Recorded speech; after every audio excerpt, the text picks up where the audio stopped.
I call the next speaker, Baroness Fox of Buckley. My Lords, at an earlier committee meeting, Lord Wolfson of Tredegar said that this bill seeks to raise the profile of domestic abuse in all its forms, and the wide definition should therefore help to clarify the wide-ranging nature for all involved in the criminal justice system.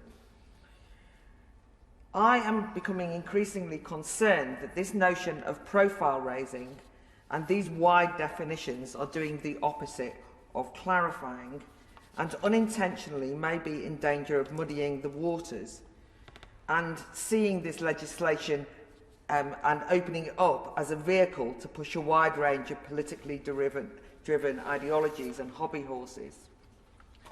Here we have what looks to be straightforward, the linkage of domestic abuse to the violence against women and girls agenda. It may seem an obvious thing to link to. Certainly, I'm of an age that I remember that when this was a feminist issue, and in some ways it was simpler and there was more clarity when we talked of domestic violence, not abuse, and we talked of battered wives and battered women.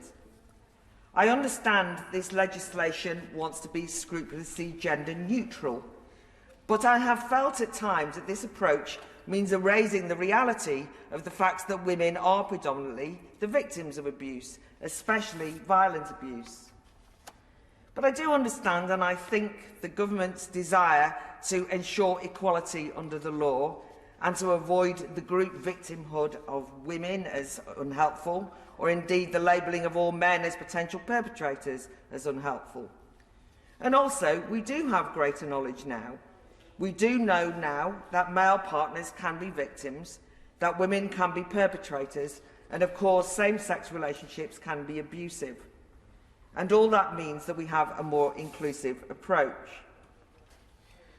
To help clarify, one could argue that what is required is more information and data so that we have incontrovertible stats about who are victims, who are perpetrators, and so on.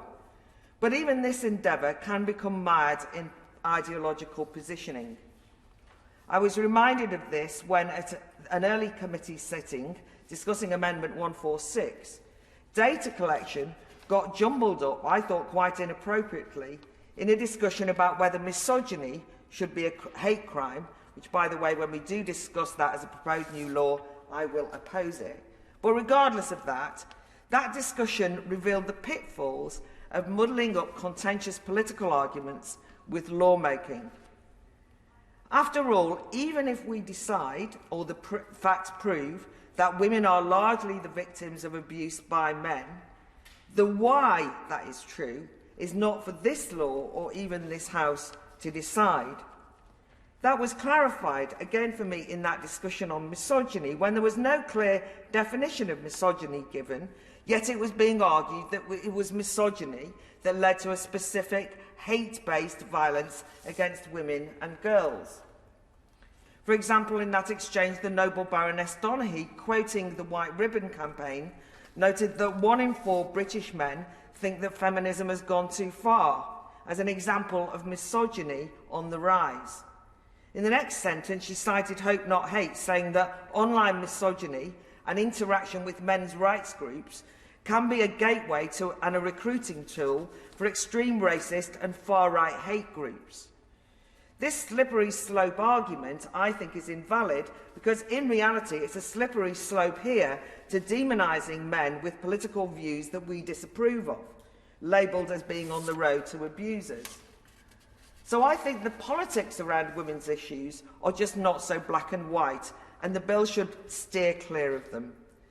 Indeed, whatever about 1 in 5 men thinking feminism's gone too far, actually there are aspects of today's feminism that I think have gone too far and are hugely problematic. Maybe I've got internalised misogyny. Or let's put it this way, I don't always share the orthodoxies of contemporary feminism. But conversely, when we're talking about violence aimed at women and girls, many feminist friends of mine would argue that one of the rising examples of misogyny and abuse aimed at women is now coming forward from the toxic discussions surrounding the orthodoxies put forward by trans activists. I note trans activists, not trans people, because there is a distinction between the two, a huge chasm indeed between the two.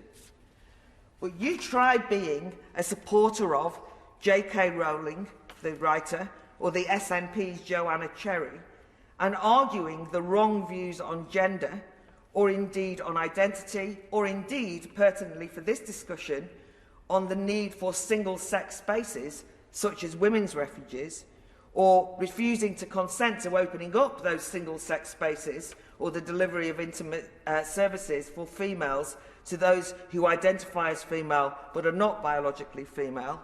You try doing that and watch the sparks fly, the misogynist abuse flow, and the threats come your way.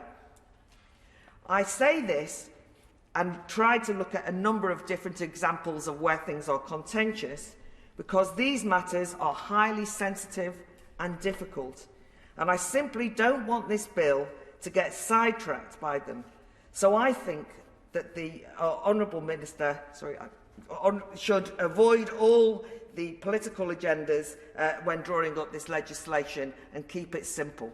Get the bad guys or bad gals, but keep away from the politics.